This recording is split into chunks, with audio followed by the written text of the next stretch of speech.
वादग्रस्त प्रतिमेमुळे राजीनामा द्यायला लागू शकतो. त्यात आज सामनानं काही 8 मंत्र्यांची हिटलिस्टही तयार केली आहे आणि विशेषतः सगळ्यात जास्त शक्यता व्यक्त केली जाते आहे की माणिकराव कोकाटे यांच्या मंत्रिमंडळातल्या फेरबदला. मंत्रिमंडळामध्ये कोणाला ठेवायचं आणि कोणाला काढायचं, कोणाला वगळायचं, हा सर्वस्वी मुख्यमंत्र्यांचा अधिकार असला किंवा आहेच, तरी या सरकारचा रिमोट कंट्रोल दिल्लीत अमित शहांकडे. दिल्लीत काय, काल मुख्यमंत्री दिल्लीत गेले एका कार्यक्रमासाठी, पण त्यांचा मुख्य हेतू हा या मंत्रिमंडळामध्ये जे काय सध्या गोंधळाचं वातावरण सुरू आहे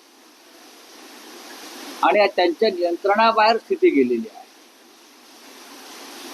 त्या संदर्भात मार्ग काढण्यासाठी ते काल.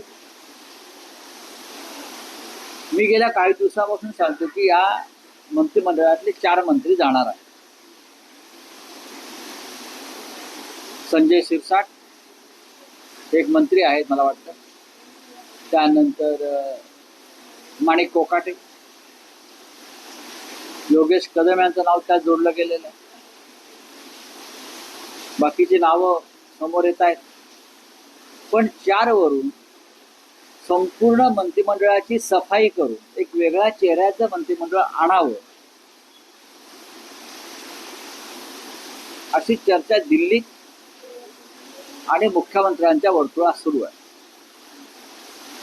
संजय राठोड यांना सुद्धा जावं लागलं. भ्रष्टाचार, शेतकऱ्यांच्या विरोधी वक्तव्य, लेडीज बार, घोटाळे, पैशाच्या उघड्या बॅगा घेऊन बसणं, याच्यामुळे बिघडलेली प्रतिमा हे आता ओझं देवेंद्र फडणवीस यांच्या कल्पनेपलीकडे गेलं. ते ओझं त्यांना आता पेलवत नाही, पण ते फेकताही येत नाही. खरं म्हणजे ज्यांचं 137चं संख्याबळ आहे त्यांना अशा प्रकारे ओझ्यानं वाकून जायची गरज नाही, तरी ते वाकलेले आहेत.